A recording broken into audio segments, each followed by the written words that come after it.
Another freezing shadow passed over the room. There was a thud. When the room cleared again, moonlight once again found itself in all the proper places. The throne room was streaked with silver, and several feet away, the child's body lay crumpled in the garden, the knife in the grass at his side. The edge was still wickedly sharp, but that red aura had gone. Sans exhaled. He wiped his skull dry with his sleeve. Then he saw Frisk dart out from around him and run to the child's body, too fast for Sans to pull him back. "Wait, Frisk, that's a really bad idea!" But Frisk had already knelt beside the body, turned it over in the grass. The child's dark eyes were still wide open, but that unnatural, oily look had left them. They were cloudy and lusterless, the pupils normal-sized. His skin was cold as clay. He was still smiling faintly. "Sans, what happened to him?" Frisk shook him to no avail. "Isn't there anything we can do?" "You're pulling my leg." Sans didn't sound amused. "Kid, I know you got a great big mushy heart, but come on. He'd have killed you if I hadn't shown up." He stepped over to the other side of the child's body. "And unlike most of the other folks who've tried to kill you, or will try, whatever, time travel, tenses go out the window, I doubt he would have felt too broken up about it afterward." Frisk stared into those blank eyes. Behind them, Azriel's dust shifted in eddies from the growing breeze. "They were friends," he said quietly. "It must have been for a reason." "Yeah? Does human friendship usually involve suicide pacts? Honestly curious. I don't want to seem culturally insensitive." "I don't know." Let's overlook the fact that he killed my brother, okay? Let's just try to sidestep that whole issue." Sans' voice had turned to biting. "He got Azriel killed. By the sound of it, he would have gotten a whole lot of humans killed too. Maybe even monsters, assuming that whole plan of theirs touched up another war. This little punk's caused humans and monsters more trouble than anyone else since the barrier first went up. And now he's back up and talking my ear off while WD is dust. As far as I'm concerned, kids like him should be burning in..." Frisk glared up at him. "Well, you get my point." Frisk looked back down at the child. He sniffled. Sans stared at them both, and little by little the hard edges around his eye sockets smoothed out. Lying motionless like that, and next to Frisk's equally tiny frame, the child looked a great deal less threatening than he had before, in the midst of all that taunting darkness. Sans sighed. "Let me just, He bent over and closed the child's eyes. "There. It's giving me the creeps." He stood back up and shoved his hands in his pockets. "There's nothing else we can do here now," he said. "And I doubt that he's really gone. That goodbye of his was awfully ominous." "I think he got his soul back," Frisk said, "right after I found Azriel's. But somehow he was following me all this time." "No wonder he looked so happy then." Sans stared up at the ceiling. He still felt like he was being watched. Then he turned around and made his way to the thrones. "Don't know how that's even possible, but I've had enough impossible stuff shoved down my neck hole today already. Come on, Frisk, I don't want to hang around here any longer." "Coming." Frisk saw something shimmer against the child's neck and bent in closer. He gently pushed aside the collar of his shirt and saw it. A fine gold chain. Thin as thread, cool against his skin. He tugged it up and out and exposed a heart-shaped locket, the pendant no bigger than his thumbnail. It was a little more tarnished and scratched than the one he'd found in Azriel's bedroom, but it was still clearly that necklace's twin. Frisk glanced back up. Sans was peering into the shadows between the thrones, notebook in hand. He slipped the necklace off the child's neck, pocketed it, and walked up to Sans. "All right, seems like the spatial tunnel's a lot less convoluted now," Sans muttered. "WD might have had trouble finishing his projects, but I know for a fact he'd leave us a way out of this little bubble. Let's get out of here before it pops." He replaced the notebook and offered his hand. Frisk took it. "Hold on real tight, kiddo." They stepped into the dark and left Azriel and the child's remains behind. Again, that feeling of motionless movement, the sensation of being nowhere at all.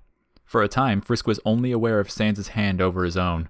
Then light crashed in on him with such sudden ferocity that his already squinted eyes almost tunneled into his face from shock. He hissed through his teeth and clapped a hand over his face. The air he breathed was bitter cold.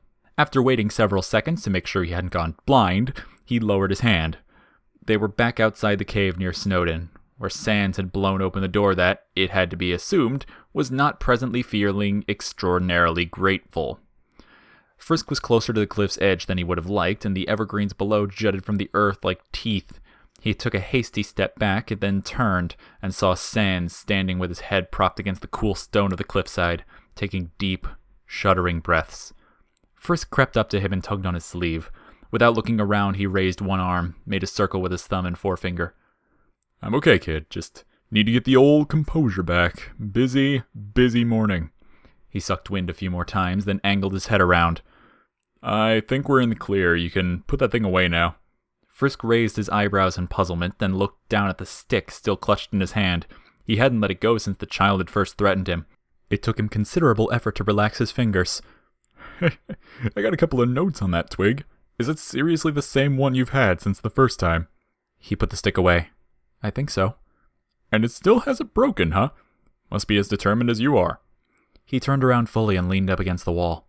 "Speaking of which," Sans touched Frisk's chest with one bony finger. "What's it like being one of the only humans to ever grab a monster's soul?" The finger slid up gently and flicked Frisk's nose. He flinched and rubbed his face. "Feel any unimaginable power in that little torso of yours?" Frisk touched his heart. "No. It just feels warm." "That's even better. Power's boring, but no one wants to be cold." "I thought I'd hear him talking.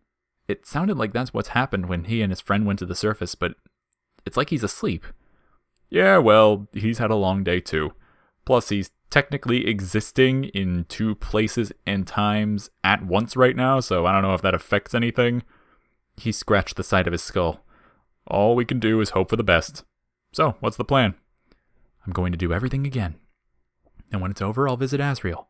Frisk's expression was resolute. "I'll talk to him then." "Sounds good to me. Space-time ought to be untangled so we can take a shortcut back to Papyrus. I'll tell him you japed me. He'll be overjoyed at the chance to match wits with such a dastardly human." His pupil skittered over to a nearby patch of shadow. "As for your little smiley playmate, I'll keep an eye socket out for him. If he is out there somehow, he hopefully won't try any funny business while I'm around. Hey, leaving already?" Frisk had walked off, but he didn't proceed up the cliff. Instead, he made his way over to Gifttrot, who had wandered in from a nearby copse of trees. He pawed nervously at the snow as Frisk approached. His mandibles clenched and unclenched. His head was festooned with a cornucopia of tasteless tchotchkes. Frisk reached up to his antlers. He looked ready to attack until he caught a glimpse of Sans' expression.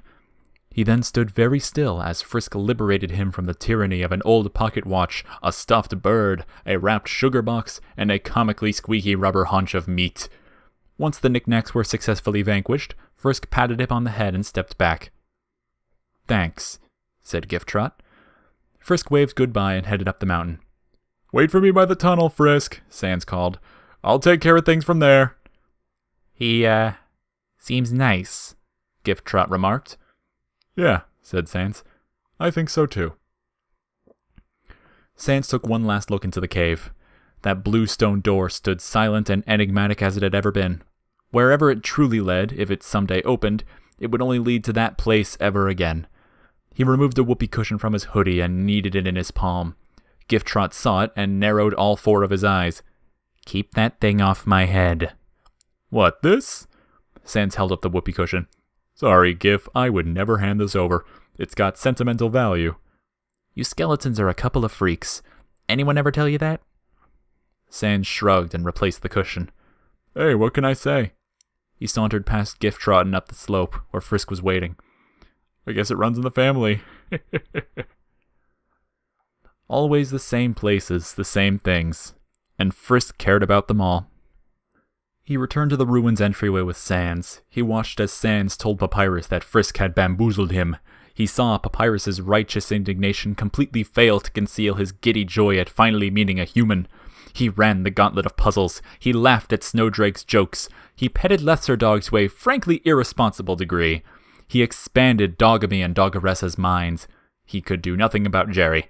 He gave the armorless greater dog a belly rub for the ages. He paused on Papyrus's meticulously repainted bridge and stared out over that frosted green and white forest, watching the trees sway in the wind as though they were waving goodbye. He attempted to sleep at the snowed inn. He shouted some encouraging words to Ice Wolf. He battled Papyrus. He dated Papyrus. He was friend-zoned by Papyrus. He was confident that, throughout all of it, Papyrus still believed in him. And he was filled with determination. He entered Waterfall. He evaded Undyne. He rescued the bench full of quiche.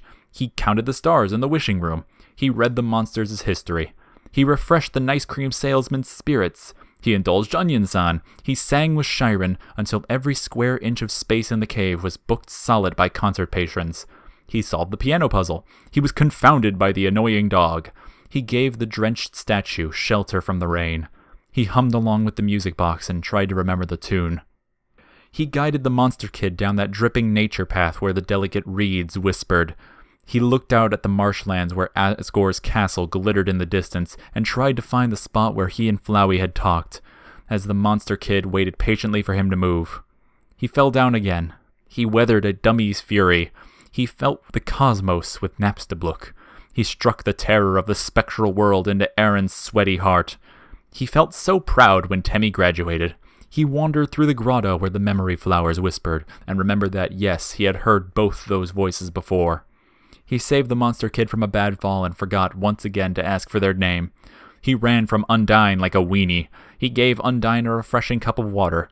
He took a cooking lesson and filled Undyne's house with many refreshing cups of fire. And he was filled with determination. He took good care of Alphys's phone. He passed Metaton's quiz show with flying colors. He snuggled Vulcan really aggressively. He approached Sundare Plane just aggressively enough. He answered all of Alphys's calls. He helped coax out a confession between two honest, nervous lovers. He bought too many hot dogs. He enjoyed a tasty donut in front of Muffet. He applauded so long and loud at Metaton's opera that Metaton took the time for an encore before dropping him into a fiery dungeon. He failed, even after all these times, to successfully navigate the tile puzzle. He thanked Alphys for all her help. He remembered Incendi Combustigun's name. He saw in the distance the ostentatious neon-limbed hulk of the MTT Hotel, whose 24-hour light show sucked up enough power to make even the core sweat bullets. He approached the hotel and saw Sans leaned up beside the front door, both hands folded behind his back like someone with a secret. "Hey," he said. "Looks like you're going to the core. Want to grab some dinner with me first?" Frisk nodded. "Great. Now, this place makes you reserve everything, so the actual food is usually off the table. But since I still kind of owe you for those nice creams..." He brought out 2 grease-spotted paper bags from behind his back. Frisk caught a whiff of Grilby's cooking and his face lit up. "Thought you'd like it."